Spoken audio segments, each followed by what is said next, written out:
It was my daughter's birthday, August 22nd.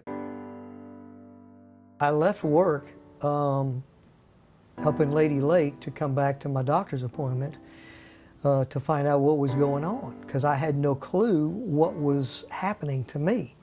I was at our small family business, and I began to have intense chest pressure, pain, burning. It's the only way I knew to describe it. I pulled in the parking lot across the street from Waterman at the VA and had a seizure in the parking lot. I remember thinking as I was laying there in pain that this would be a really lousy day to die. It was like somebody turned the lights out. It was like somebody hit a light switch, and I was just out. Fortunately, there was a lady that said she was a nurse, that she found me wandering in the parking lot. Thank God that she was there, because she probably saved my life. I called my wife. I said, I'm coming home. Be ready. I'm going to need you to take me to the hospital.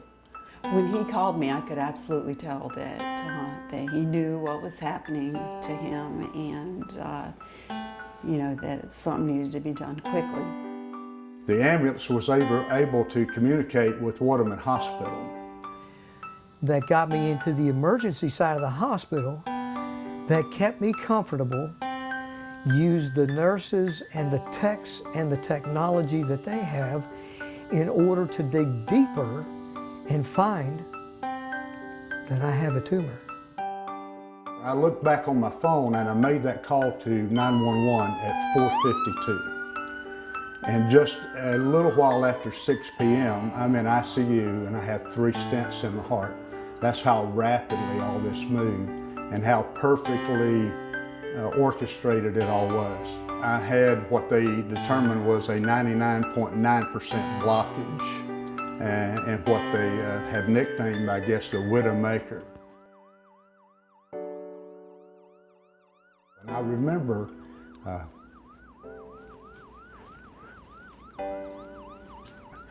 when the doors opened, there was a team of people that took over. And in just a little bit, they had me prepped for the heart cath lab. I'm just very grateful for each person that had their hand in his rescue. They treat you like you are the only patient. You are the focus, not as a number. 67,000 people sound like a lot of number, but I'm only one. I called it an army of people. I was relieved that the problem was found. It wasn't for a number of weeks before I found out that this was an incurable brain cancer. This is what I have. I own it. This is my cancer. I have to go through it, yes. Had I not had my faith, and the faith that Florida Hospital Waterman helped encourage me to have through this journey of cancer, I wouldn't be where I am today. Because there was a time when I actually was so discouraged and so brokenhearted that all I could do was get on my knees in the living room and cry out to God and pray, Lord, help me understand. Can't climb that old rugged mountain or sail across the stormy sea. Who will be there to guide you? He is the Christ that lives in me. To tell you the truth, I thought I was dying. I thought I was done. This is a roller coaster ride on which you don't choose to ride. I'm just so thankful that, thankful to the Lord, first of all, for preserving his life, but for the team down there at Waterman that was able to use their minds and their abilities to respond to the emergency so efficiently. I met special people in every department, starting in the ER. Every person I encountered was courteous. They were just so caring and so compassionate and so concerned about my well-being.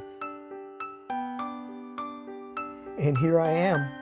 I'm coming up on 14 months, and I'm still going strong.